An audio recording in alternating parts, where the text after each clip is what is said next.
Ladies and gentlemen, what's up? Once again, it's your boy Mr. 945 coming back at you, yes, with another one. Man, I hope everybody's doing well. Um, I just wanted to do a video just doing like kind of a debrief on what you guys think about SHOT Show. I haven't watched a lot of the footage. I didn't go.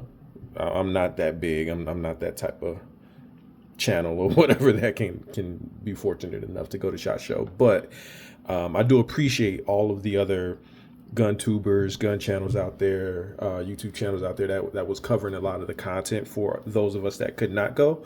Even if I could go, I don't know if I would go. I don't know. But in any event, what do you guys think?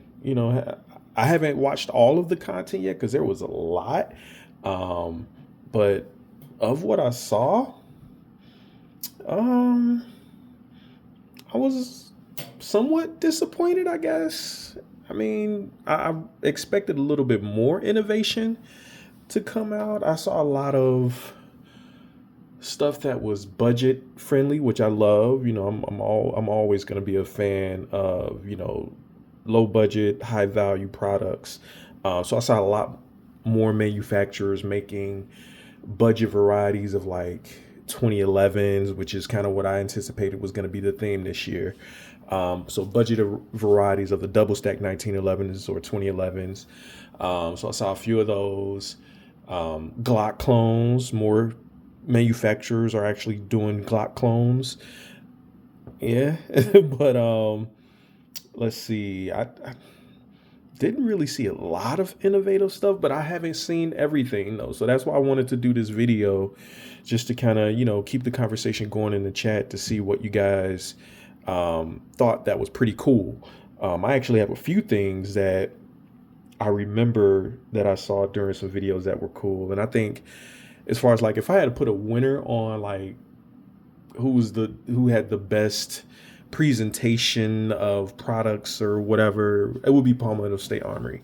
They did their thing. I mean, a lot of the stuff that they talked about are still concept stuff, but I like the fact that they're doing the poll and trying to get, consumer feedback on what they should focus on next. But that MP7 clone in 5.7 and not 4.6, whatever, dope. Dope. So hopefully it's not like the mythical, infamous PSA MP5 clone that they talked about a couple years ago and just went radio silent on. Hopefully, this MP7 clone does come to fruition. I did hear it was going to be like a 18-month production window or something like that. So I'm not holding my breath, I'll be honest.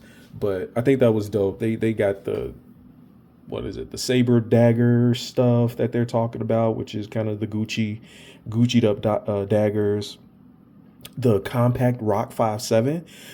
It's funny when I think one of you guys in the comments, we were chatting and was saying like, man, it would be dope to have a compact version of a 5.7. And lo and behold, Palmetto State is supposedly going to drop one. Even a dagger in 10 millimeter 45, that's dope. So definitely winners in my book if you think about all of the stuff that they talked about, what's new, what's somewhat different than what's already currently out there. So I definitely appreciate Palmetto State for what they're working on. Hopefully they stuff comes to fruition and comes out to the consumer. But I know development time and all of that stuff, from concept to deployment does take time, and hopefully nothing happens that changes that trajectory. What else? I was a little bit disappointed with Smith and Wesson.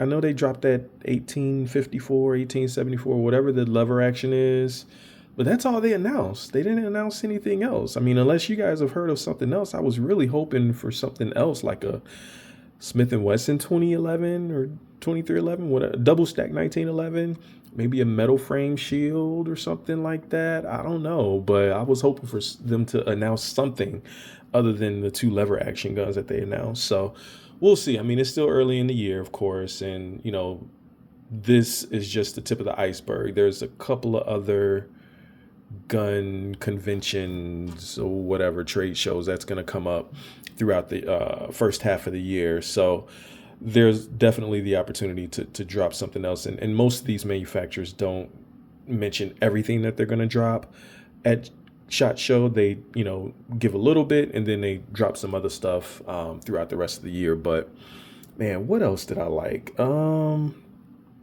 I really am looking forward to the TSOS or the Mac 2011. This company, Live Free Armory, has a double stack 1911 that looked pretty cool. All of these are supposedly budget friendly, less than $1,000. Stealth Arms Platypus, they got a Platypus in 45 ACP. That's interesting. So a double stack or a 1911 based platform that takes Glock mag. So this will take the Glock, Glock 30 or Glock 21 mag. So that's interesting.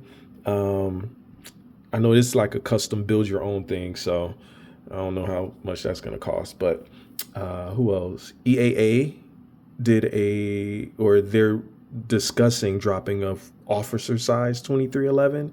That would be interesting. The Mac MP5 clone, of course. Yeah, I've done a couple of shorts or posts on that. So definitely looking forward to that. That's supposed to probably, MSRP, I think on that is going to be like around 1,000 or 1,100. So it'll compete with the Century Arms AP5.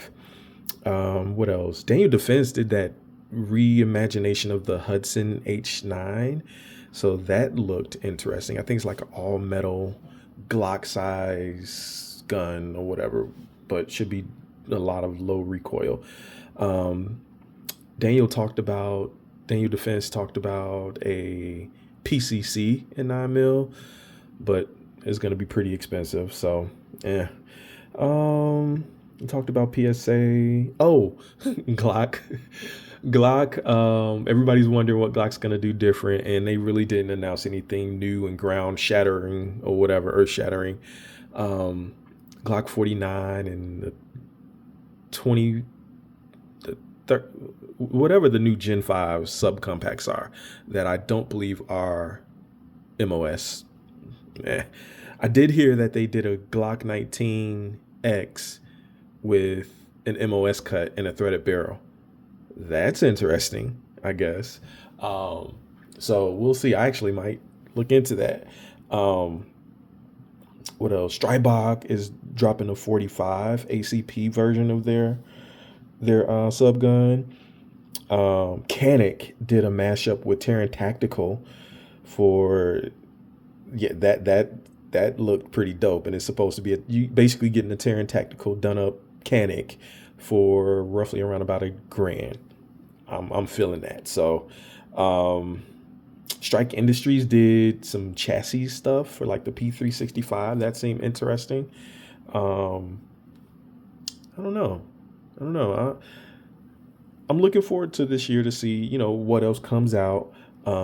Nothing really major that I'm super duper looking for, have on my radar other than the MP5 or AP5 type. So whether I go with Mac or Century Arms, we'll see. Maybe Century Arms because they've been doing it longer, but hopefully with Mac dropping theirs, it should drive the price down for the Century Arms. So good luck to myself on that one.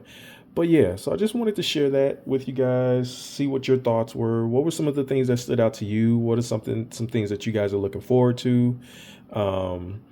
Let's keep it going. Let's keep things going in the chat. And if you do hear of anything, hit me up, let me know, put it in the chat, and I'll put some posts and stuff out there if I hear of anything as well. And we'll just kind of keep it going like that. But outside of that, I hope you guys continue to stay safe, keep training, and I will see you guys on the next one. Thanks for tuning in. Peace. Mr. 945. I'm out.